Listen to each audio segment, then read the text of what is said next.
Assalamualaikum warahmatullahi wabarakatuh.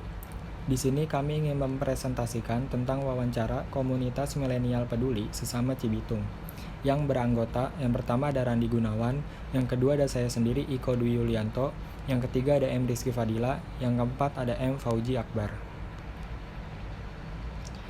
Latar masalah. Komunitas menjadi salah satu cara bagi seorang untuk dapat mengembangkan diri di lingkungan yang cocok bagi mereka. Komunitas sendiri merupakan sebuah kelompok sosial dari beberapa organisme yang berbagai lingkungan, umumnya memiliki ketertarikan dan habitat yang sama. Dalam komunitas manusia, individu-individu di dalamnya dapat memiliki maksud, kepercayaan, sumber daya, preferensi, kebutuhan, resiko, kegemaran, dan sejumlah kondisi lain yang serupa. Komunitas dibentuk dengan tujuan masing-masing. Bisa berupa kumpulan orang yang memiliki hobi yang sama, kumpulan orang yang memiliki pekerjaan yang sama, atau masih banyak lagi. Salah satu tujuan lain dalam terbentuknya komunitas adalah untuk dapat berpartisipasi bagi kebaikan masyarakat.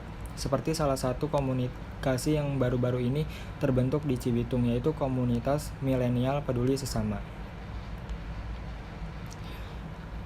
Komunitas milenial peduli sesama secara resmi terbentuk pada Minggu 21 November 2021 di Rumah Yatim Piatu dan Duafa, Jalan Selang Bojong, RT 04 RW 01, Kelurahan Wanasari, Kecamatan Cibitung, Kabupaten Bekasi.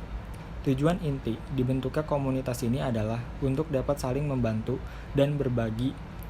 Hadirnya komunitas milenial peduli sesama ini diharapkan dapat memberikan dampak positif kepada para remaja di Kabupaten Bekasi, terkhusus di Cibitung. Topik inilah yang menurut kami menarik untuk diliput. Kami akan mewawancarai perwakilan komunitas milenial peduli sesama untuk dapat menggali lebih jauh seluk-beluk komunitas para remaja Cibitung ini. Baik, di sini ada sudut berita, yaitu sudut berita Angel yang akan digunakan, yaitu mengenai segala hal tentang komunitas ini, mulai dari sejarah terbentuknya, kegiatan, visi, misi, dan lain-lain. Dan untuk jenis tulisan, yaitu strike new, dan pembagian tulisan dapat dibagi menjadi 4, yaitu bagian pertama proses pembentukan komunitas, bagian kedua visi misi dan keanggotaan komunitas, bagian ketiga kegiatan dan event komunitas, bagian keempat yaitu penutup. Narasumber di sini, narasumbernya ada 2. Narasumber yang akan diwawancarai adalah Ketua Komunitas Milenial Peduli Sesama dan beberapa anggota komunitas Milenial Peduli Sesama.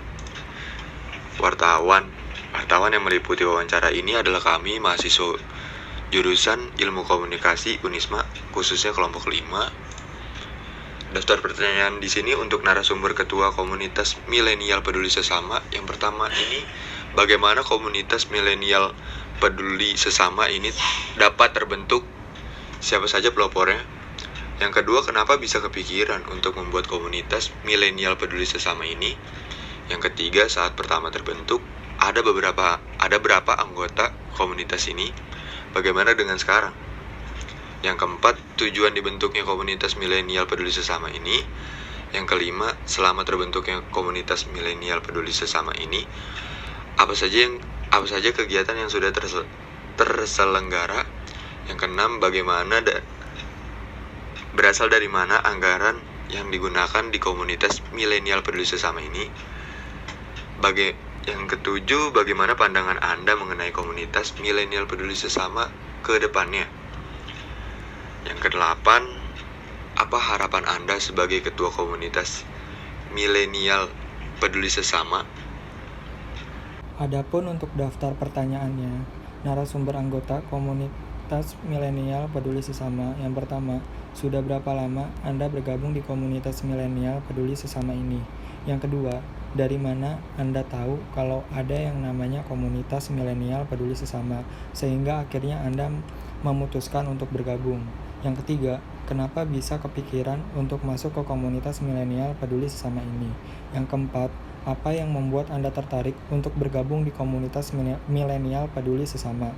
Yang kelima, selama bergabung di komunitas ini, apa saja benefit yang bisa Anda dapatkan? Yang keenam, bagaimana menurut Anda mengenai komunitas ini? Bagaimana harapan Anda untuk komunitas? Selanjutnya ada rancangan video atau gambar. Yang pertama, video atau gambar yang akan ditampilkan dalam video wawancara adalah rumah tempat komunitas milenial peduli sesama sering berkumpul. Yang kedua, foto-foto kegiatan komunitas milenial peduli sesama. Yang terakhir atau yang ketiga, itu ada proses wawancara.